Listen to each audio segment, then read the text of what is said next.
Good evening. Ranter is back to go into yet another rambling diatribe of the news of the day. I don't really have too much I want to actually get into. I just want to throw out a little bit of my opinion concerning certain things that are going on, not only in the politics, but in what's going on in terms of like the protests on college campuses and the like. When it comes to the campus protests of the conflict in Gaza, I'm trying to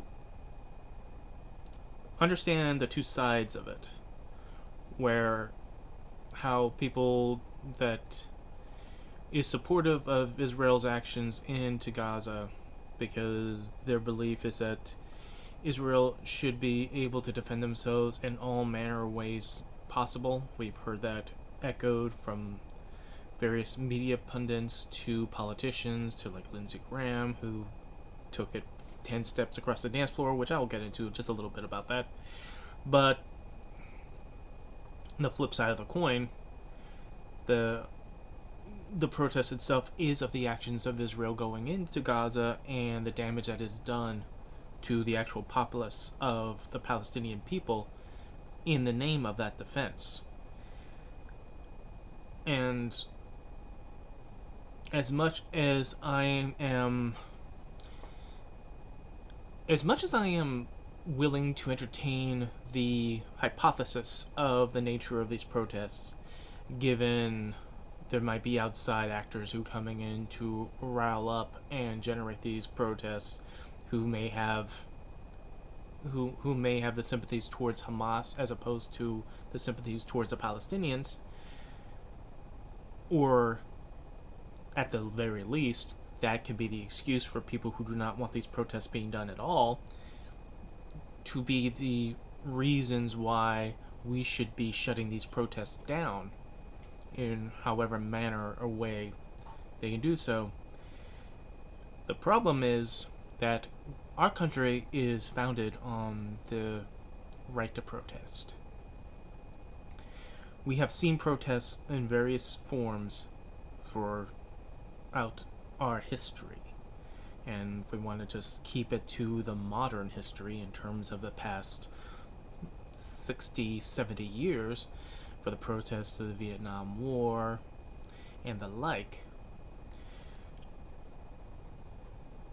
we've always who felt the need to step up and say when something is wrong had the right to step up and say something is wrong.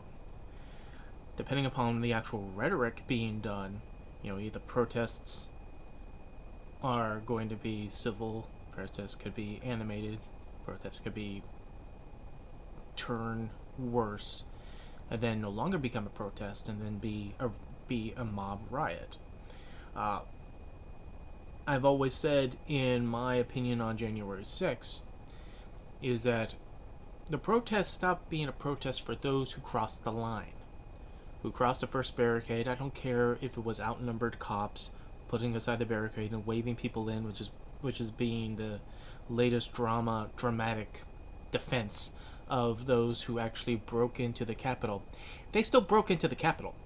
They broke into doors, they broke into windows, even though they were invited in. Fuck you, that's not exactly what happened. It was cops who were outnumbered in front of a mob. But be that as it may, those who were still behind the line, those who were still chanting, who were still not walking into the Capitol, they're the ones that are protesters, and they still have the right to protest. They still have the right to protest on behalf of Donald Trump. They were cool. They were legitimate protesters. Anyone who crossed the line and caused damage or threatened to cause damage, be it to property or to persons, that's no longer a protest.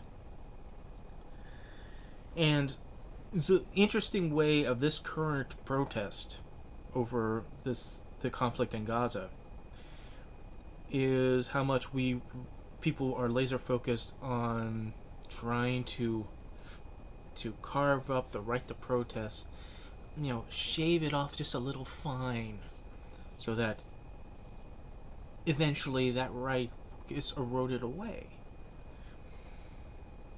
Now, if it's a matter of you not liking the rhetoric that they are doing in the name of that protest, I'm sorry, but protests are not meant to be something that you or should be okay with.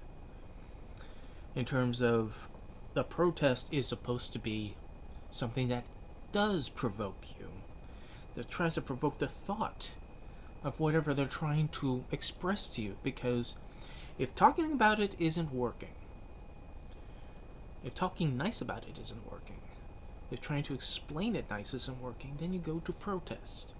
And protest, again, has nothing to do with violence or the threat of violence. I looked up upon where the line is when a protest that's protected under the First Amendment no longer is protected against the First Amendment. And that generally goes along the lines of if the protest advocates the harming of individuals or small groups. If the protest turns into, there's those people that kick their ass or kill them or any of that nonsense, then that's no longer becomes a protest, especially if people follow through on that threat.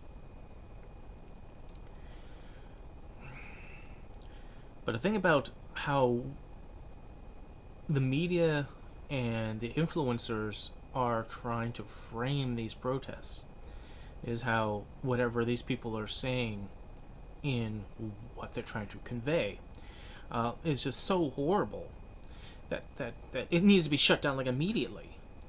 And you hear less about the counter-protests that actually attacks the protesters. One that I can think of off the top of my head is the recent encampment of protesters in UCLA, where that got finally busted up by the cops. Oh yay, yeah, good for you. But the thing about that was that hours before, counter-protesters, pro-Israeli counter-protesters, attacked the encampment themselves. That they attacked it, they tried to rip open the barricades that they did little makeshift of for their encampment. They fired fireworks into them. While this is happening, there was no cops trying to break up this fracas between the pro-Israeli and the pro-Palestinian protests / counter-protests. They came later to only go after the Palestinians. So while I was looking up the difference between what is a protest and what is no longer considered a protest and becomes righteous for people to break, it leads me to ask, are the people who are protesting, and this is a nationwide protest at various campuses, are the people protesting going down crossing that line, as I referred to, as they advocating for the harming or death of individuals or small groups of individuals? Meaning, if the people who are there right now, do they do the group think and mob mentality to say they're the ones, go get them? I don't know if they are or not. Those that are, yeah, they are the ones that need to be stopped because they're going beyond the realm of the protest. However, everybody else who is not doing that shouldn't be penalized for that either. I liken this back to the time of the Black Lives Matter protests, where at the start of the movement going, after the death of George Floyd, there was a protest that was generating in the Midwest, and there was a video of somebody who was smashing windows, dressed as one of the protesters, was smashing windows in this auto parts store. You know who chased him away? The protesters themselves. And what we later find out about this particular person is that he was actually a cop from St. Paul. That he was trying to be a ringer. To say, oh well, these protesters are violent. Look at the windows they're breaking. When it was him himself breaking the windows in order to make them look bad. You have to be an adult and understand the difference and the separation between the actual protesters that are protesting on the line and those who are agitators that are trying to cause a riot that is trying to take advantage of the protest and use it for their own advantages or their own reasons, their own motivations that probably has nothing to do with what the people are protesting is talking about. It is the same as we see the protests here of the Gaza conflict. No one should like the concept of someone screaming out death to America or death to Israel or pro-Hamas bullshit. But you shouldn't be so eager to paint with a broad brushstroke over everybody protesting it. There is a legitimate reason why these people are protesting. And why they're protesting here in the United States, where this is, as I said, the land founded on the concept of protest.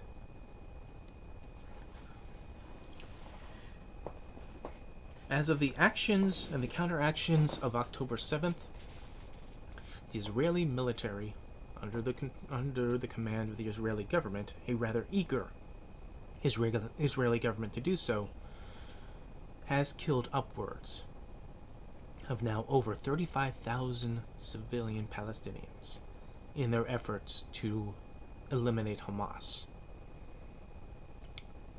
People like Lindsey Graham, who tries to connect the dots upon what Israel is doing in Gaza compared to how the U.S. dropped the 2 atomic bombs onto Japan at the end of World War II, and how people were throwing out the implication of him suggesting that Israel would have the right to even drop a nuclear bomb on Gaza.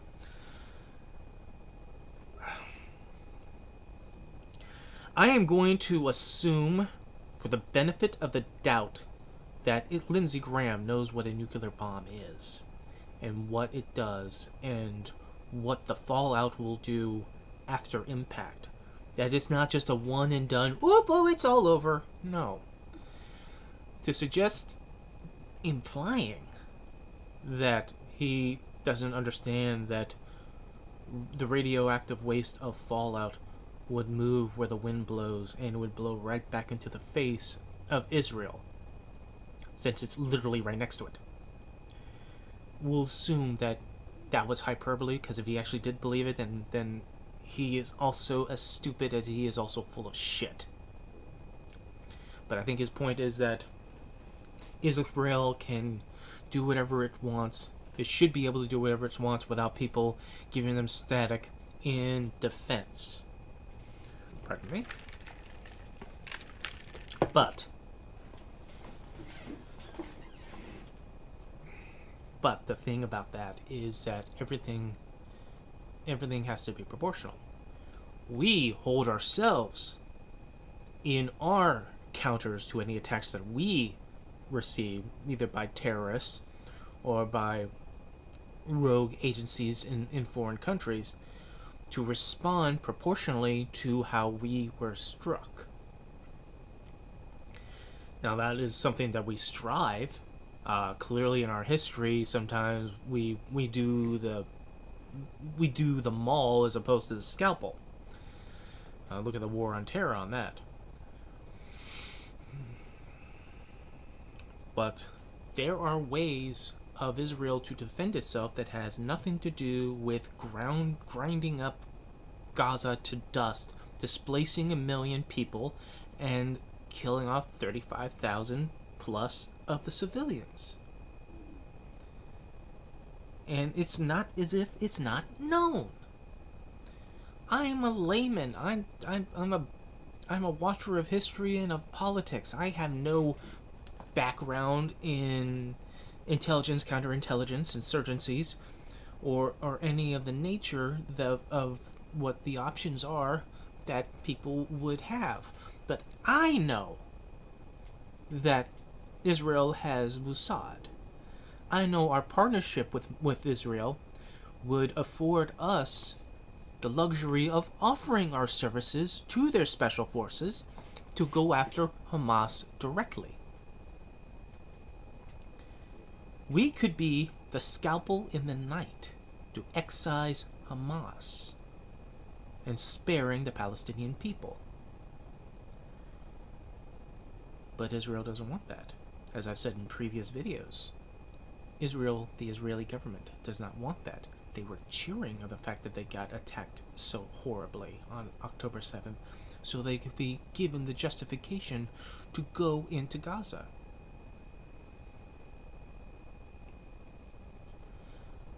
I don't think it's too outside of the realm of understanding of how horrible their actions are, is that when they're in the middle of this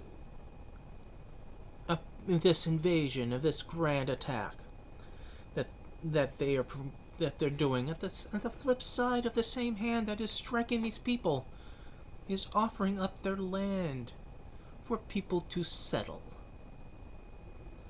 We're offering you this land. We're going to allow you to purchase this land. Just give us some time to vacate the actual people that are actually living there.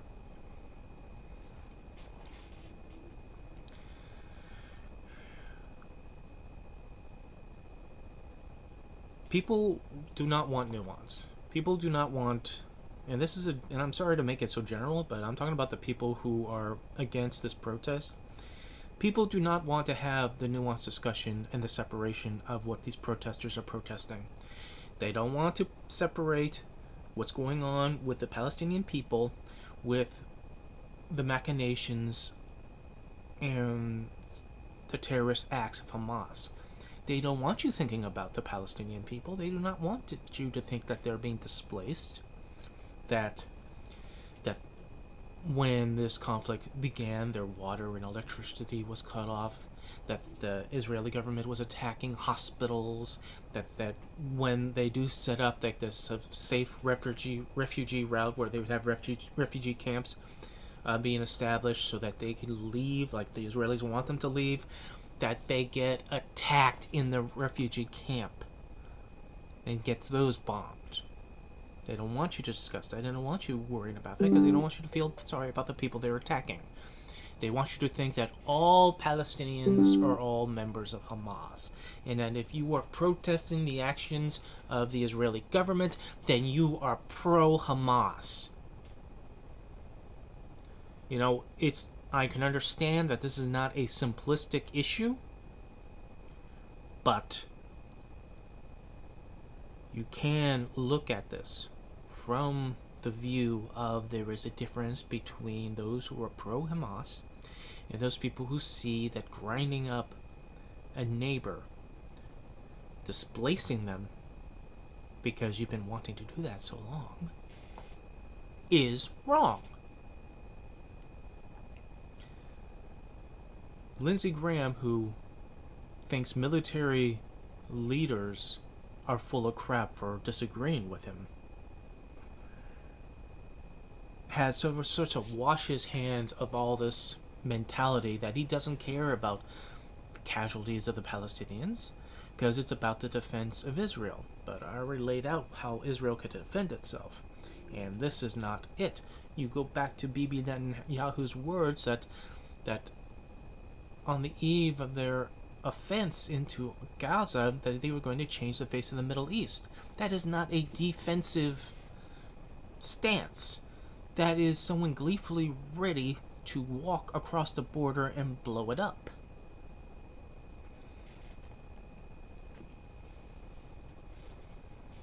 People have a right to protest.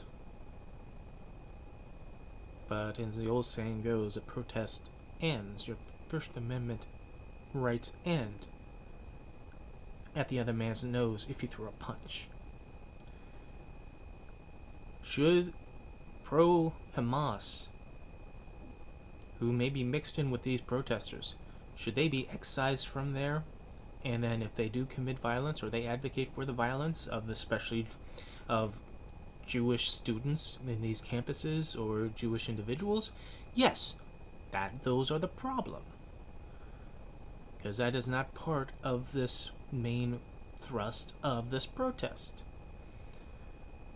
You have to every day explain there is a difference between the actions of the Israeli government and the people just living their lives in Israel who are Jewish or who are Jewish in the United States.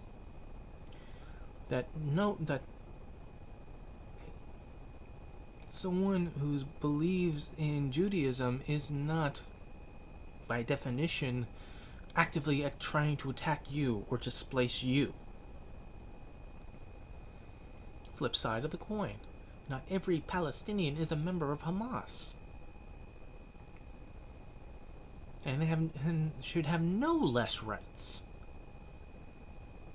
than those who, in terms of Islam, are considered brothers of the book, which are Christians and Jews.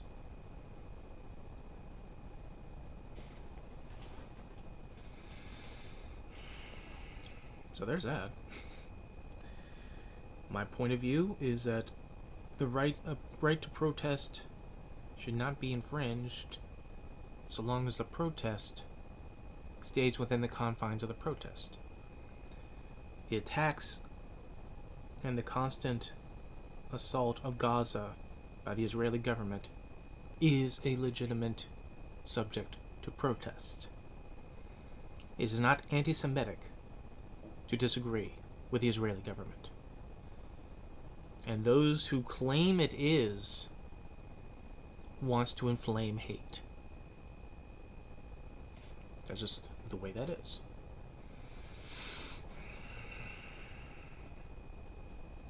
Should Jewish students ever feel like their lives are being threatened by the words of a protest or the energy of a protest? No, absolutely not. They should not be made to feel threatened. With their history from their lives to their parents' lives to their grandparents' lives and so on, anti-Semitic behavior towards the Jewish population of this world goes far longer than even World War II and what the Nazis did. The Nazis and Hitler and their final solution obviously is probably the big blaring light, the big example that everyone can go to in terms of the Holocaust. But let's keep in mind that Jewish persecution of much lower levels were happening far before World War II. Jewish students should not be made to feel like their lives are threatened. 9 times out of 10, these people have nothing to do with the Israeli government. Has nothing to do with what's happening in Gaza.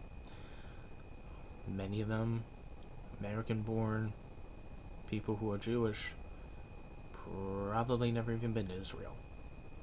Except for those who have the dual citizenship and where they have to spend time there because of it. I never understood that dual citizenship thing, but be that as it may. That aside, there is one last thing about it. There's a great quote.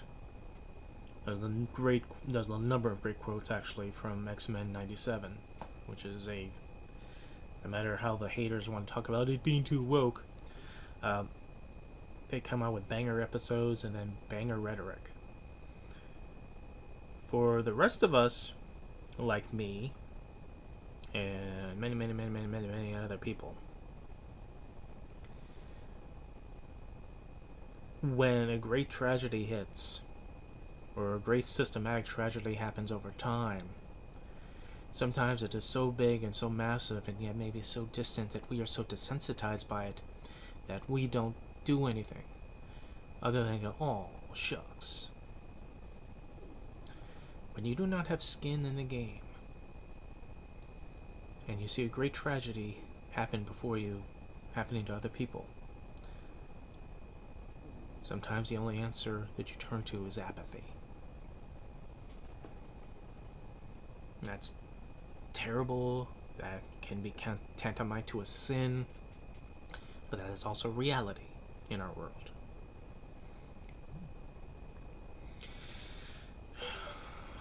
That aside.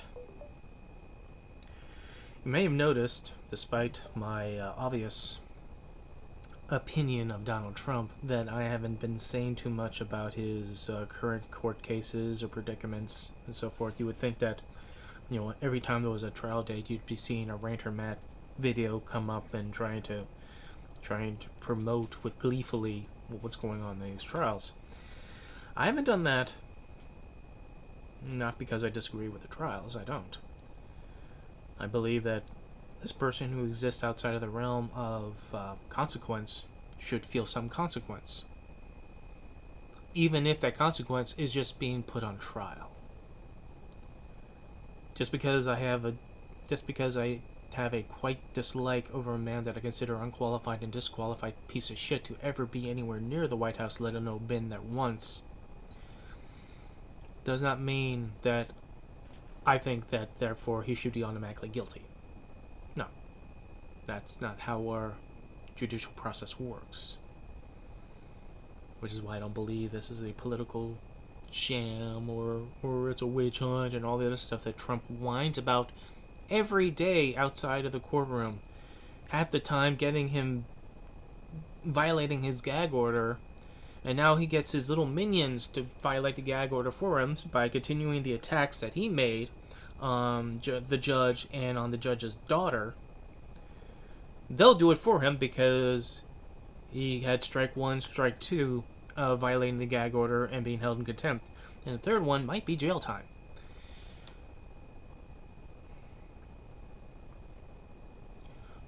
My thinking on this is that for Trump allies in the media or the politicians who want to do whatever they can to disparage the process of these trials, it leads me to believe that they do not believe he is innocent, that he would be found innocent. What we've been seeing for the past through many years, at least the last 4 years, not counting the investigations that were sparked before the presidency was even over for him, is that his allies and he himself wants everything to delay. I love the conceit of people saying that if this happened to Trump, this could happen to you. Where, yeah, this happens to people every day. Those who get indicted go to trial, and then have a trial, and then have the prosecution and defense and all that fun stuff. He is not special. He's an American citizen. To say that he should be above all that, that is your opinion that he is better than any other Americans, including yourself. The American people should want all the chances and all the gimmies and all the free rides that Trump has had in this legal process. How many people, how many regular folk would be able to delay their trials for weeks and months, or have judges indefinitely suspend court cases for them? So this is why the classified court document cases that's now locked in a box somewhere, because Judge Cannon, who is a Trump appointee, apparently could not find a way for Trump to be able to defend himself into that, and it was probably leading to conviction. So therefore, she's just going to shelf the court case indefinitely. Again, proving that, I guess in her mind, she doesn't believe he's innocent or would be found innocent. The Georgia case was almost dead to rights too, at least from the point of view of those who were opposing the Georgia case, because they decided to turn what was Trump's pushing for them to find 11,000 votes into whatever Fannie Williams was what was she ordering when she was on a date with the person that she was seeing. Conflict of interest. The media allowed that sideshow freak bullshit to go about because, ratings equals more than actual facts. They want things to delay to the point of the election because they believe that once Trump is reelected, that he will be able to skate on these issues because being president, he cannot be prosecuted. And they believe that people who do not like Trump wants him to go through these trials because that will be a way for him not to be on the ballot, and that it would destroy his presidential campaign. No, at least for me, I don't believe so. I'm in no favor of Joe Biden. I think he has been a disappointment. He was not even a third choice for me. But between him and Trump, it's still not much of a choice for me. I was hoping desperately for there to be some sort of option other than, but I don't know. But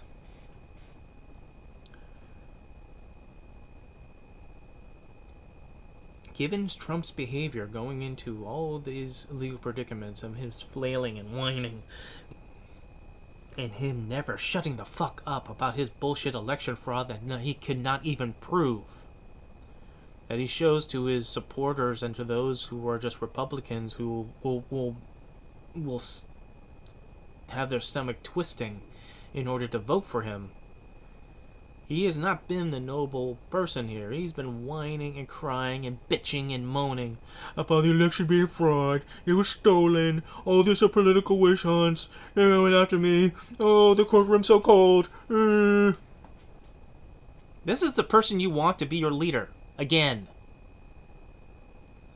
And I believe you all understand this. And you know that because this is baked into the fucking cake right at this point. Is your need to own the libs so bad that you want this person back in power? That's it.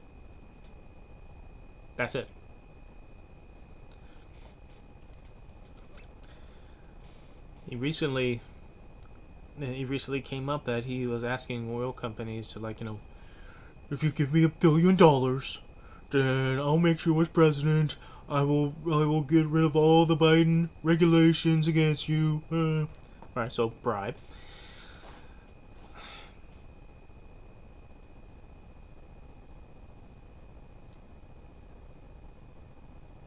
I want there to be an election. I don't want him being disqualified off of the ballot because I want him, in all my biases laid bare, I want him to be defeated. Be defeated again. But I know he's not going to go away. For as long as he has life in his mind and his body, he's going to breathe out election fraud even in 2024. This election got stole again. I won't have any proof, but I'll just keep saying it, and those who agree with me will bob their heads. Or at least those who are entertained by him will bob their heads.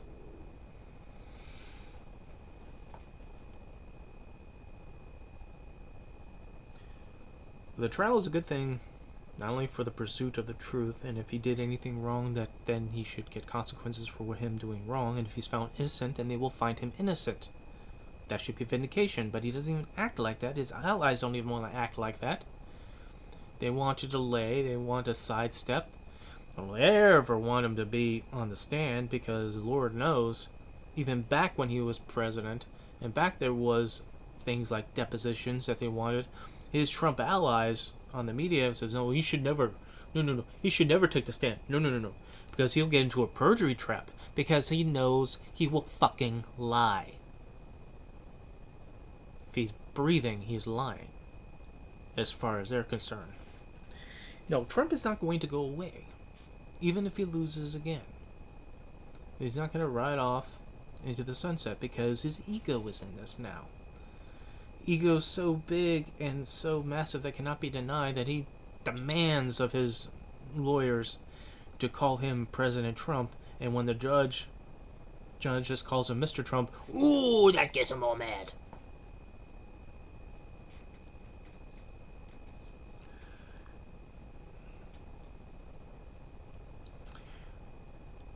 he is being propped up by those who support him, those who are sycophants of him, his fan base. I mean, if he was just on his own, then he would be no more dangerous or prevalent than the guy at the bar who's ranting about nonsense because he's liquored up and no one's listening to him. But as long as people are listening, as long as people are just entertained, then he will have a position to always be in our face whining about his lot in life. How this near billionaire, his life is so unfair. It is a testament to how our politics of our day is so bent on supporting our side, no matter who representative of our side is, that whatever shit that person has done, is accused of doing, that you confirm that he's done, they don't care because he's our guy. And one of the things that Trump does for his fan base is that he doesn't contradict them as much as reality does. People who come up that you see these poor videos of these poor Trump supporters who are decked out in the Trump swag, who come up with these outlandish conspiracy theories that think he's still commander-in-chief. He is president. Oh, so if he's president, then he shouldn't be running because this is his, second term he's going through? No, that's not true. Of course not. That anything that comes out of their mind, these individuals, and they put it on blast in front of people, Trump will bob his head and agree with. He validates them in their thinking. And in recognition and acknowledgement of appreciation, they'll validate anything he says. It is a wonderful mass codependency.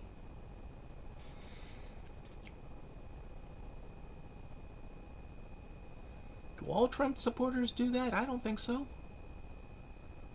I have more belief that Trump supporters, in a general term, understands that they see what we see in Trump. What he has done, what he has said, how he acts, how he behaves.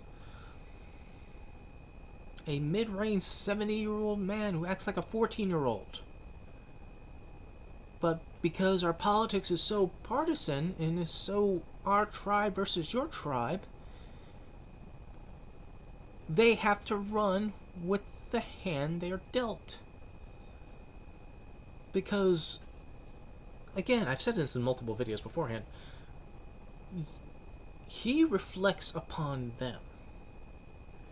They're voting for him. If he is this bad as everyone outside of his little dome of people believe he is that bad, then that somehow means that they are bad, that they are to blame in their own minds, that they made a mistake. Well, they can't make a mistake. They're Americans. I mean, there's a side tangent. This is almost tantamount of Americans, in the generalistic of terms, don't want to admit to a mistake in their country. What have we been calling Native Americans for 400 plus years? Indians. Are they anywhere near India? No. Are they Indians? Yeah. It's gotten to the point of so many generations have gone by, even the Native Americans, some of them will just come out, especially those who are against the changing of the national football team of DC from the Redskins to the Commanders, because they were over it. There's just fine. Call us Daisy if you want, so long as you just give us respect.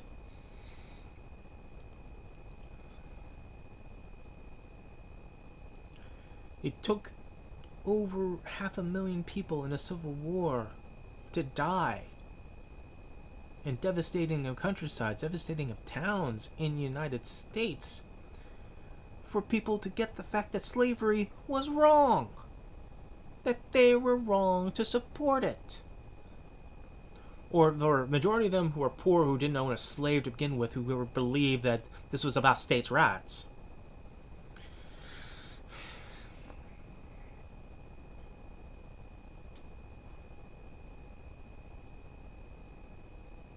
they vote for somebody, and there's somebody, if it's proven to be such a disgrace, then it reflects upon them.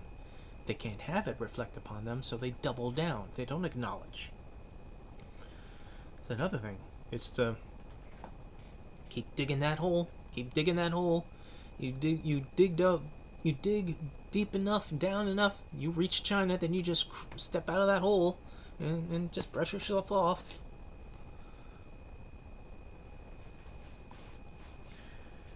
It is weird how people will so invest themselves into this man, in defending him, that they will never acknowledge the faults. They'll never acknowledge the realities, because it reflects upon them. They put themselves into this. They let it ride. So if he goes down, they go down. Why? Why? It is not understanding of that. But be that as it may, I still want him to be able to get into election. I hope that he loses. But if he wins, he will still be my president. Just because I dislike him to the point of hatred does not make me, make me delusional to think that he would not be our president. He would be a duly sworn 47th president of the United States if he wins. Doesn't mean I've stop talking, because if you allow yourself to be ruled by despair and think it's over, that you just get out of the trenches, that you just give up.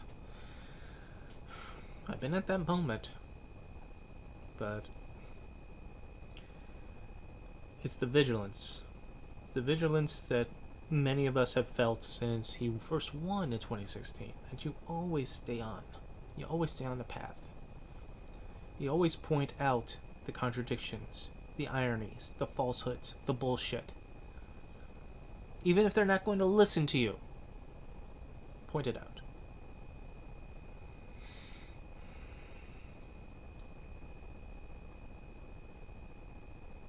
I don't want Trump supporters to feel like we're telling them that they're wrong. It's not a matter of that. And the thing is that our partisan politics, there are plenty of people on the left that would probably gleefully do that. I don't want to do that.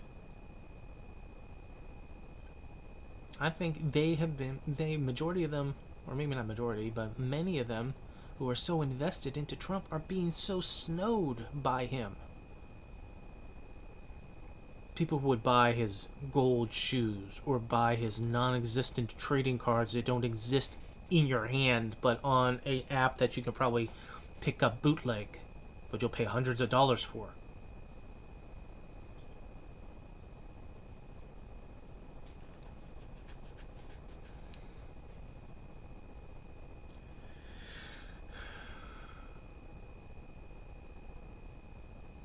Like in anything else in our politics, there is no going backwards. You can't unring the bell. You have to go forward. You have to go forward past this age of Trump. And I'm sorry that going forward does not mean having another nearly 80-year-old 20th century man continues to be president or wins a second term of president. If there was a preference between two, put a gun to the head, then yeah, sure, Biden over Trump. But after Biden, post-Biden, post-2024, we need to stop this. We need to stop thinking that we have to have the oldest person in the room. That we need to have whatever the established elites think is the best candidate.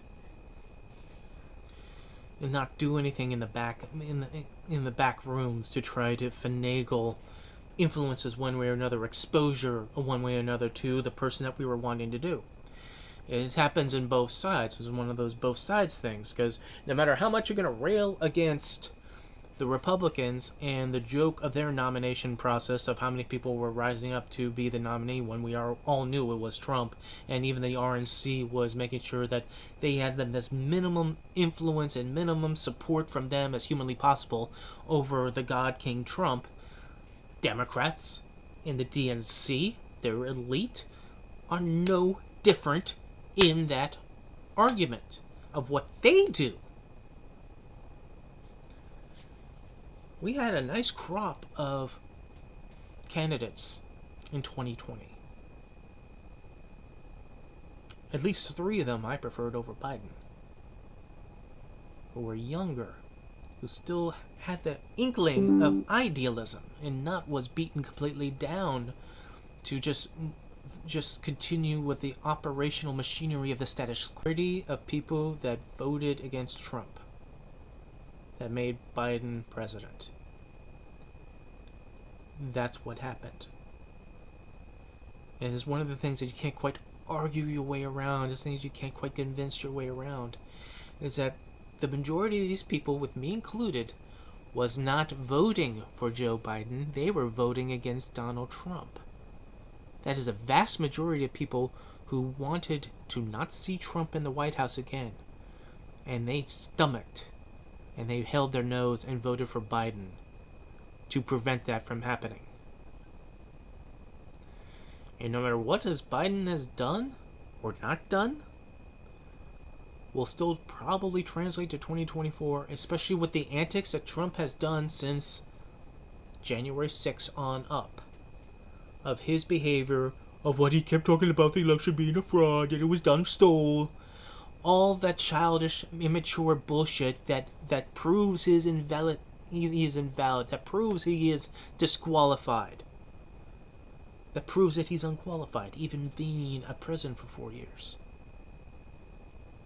He proves it himself. The vast majority that voted for Biden did so because they voted against Trump. I don't think Biden has gained consistently enough popularity, but I believe it is still true that given the behavior of Donald Trump and the prospects of what Trump wants to do, that they made public, that his minions, his little gerbils, want to do, including wanting a registry, a database for pregnant women so they can watch pregnant women and make sure that they give birth, they will come back again at Election Day. They will come in their mail-in ballots. They will stand in the line like I stood in the line. They will vote against Donald Trump again. They won't vote for Joe Biden, but they won't vote for Donald Trump. They will vote to defeat Donald Trump. They won't even look at the name Joe Biden when they fill in that circle or check that box. They will just do it because it's a check and it's a filled in box that takes away from Donald Trump. The Ranter rants, because the urge to rant is always rising, and this will be the last time I will be ranting like this. See you later.